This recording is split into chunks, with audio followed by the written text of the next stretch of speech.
Là, tu ne veux pas l'appliquer parce que ce n'est pas avantageux pour toi. Tu n'es pas bénéfique, comme on dit. Et au final, tu vas appliquer à ta manière et te dis attention. La réponse, elle est claire aussi. Le châtiment, il est douloureux et il est aussi très dangereux pour l'être humain qui serait touché par ce châtiment-là. Et les savants ont donné certains critères pour comprendre l'héritage. Il dit par exemple, dans un premier temps, quand le défunt décède, le partage de l'héritage doit être fait rapidement. On ne doit pas attendre tranquillement. On ne doit pas laisser un délai.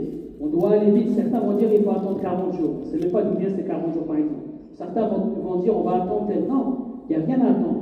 Au niveau démarche administrative, dès que tu as fait les démarches, dès que tu sais que tout est acté pour commencer à faire le partage de l'héritage, il faut le faire rapidement. Il ne faut pas traîner, sauf, les ulama disent, s'il y a une dérogation religieuse, comme par exemple, s'il y a des enfants qui sont en bas âge, des petits-enfants, ou des bébés ou autres, qui n'ont pas encore l'âge d'avoir l'héritage, bien sûr, là, on attendra à leur maturité, à leur puberté, pour pouvoir leur donner cet héritage. Du coup, tu laisses jusqu'à ce moment-là.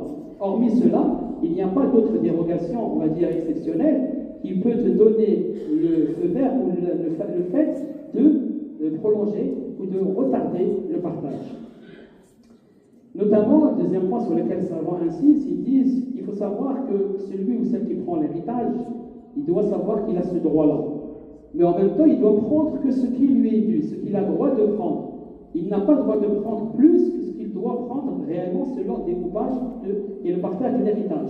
S'il sait par exemple qu'il a une somme supplémentaire ou qu'il a acquis quelque chose en plus supplémentaire qui ne faisait pas partie de son héritage, par erreur, il doit le refuser et le rendre. Il ne doit pas l'accepter. Cela peut lui être en difficulté.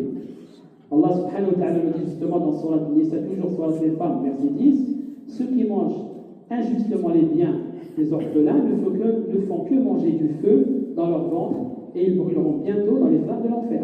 Ne l'oubliez pas, ce n'est pas considéré comme licite à ce moment-là. C'est comme si tu mangeais du feu, c'est très grave. Abu Darda, un compagnon du prophète, disait, craignez notamment par rapport à cette situation, craignez l'invocation de l'orphelin et de l'opprimé. Il dit qu'elle s'élève dans la nuit alors que les gens dorment. Ça veut dire que celui qui est opprimé et de celui, l'orphelin à qui on a pris ses droits, s'il invoque Allah subhanahu wa ta'ala, son invocation sera exaucée.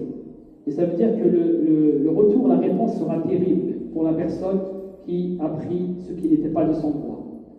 Le prophète lui-même, sallallahu alayhi wa sallam, dit dans un hadith sahih, prenez garde contre l'invocation de celui qui subit une injustice, même si c'est un homme musulman.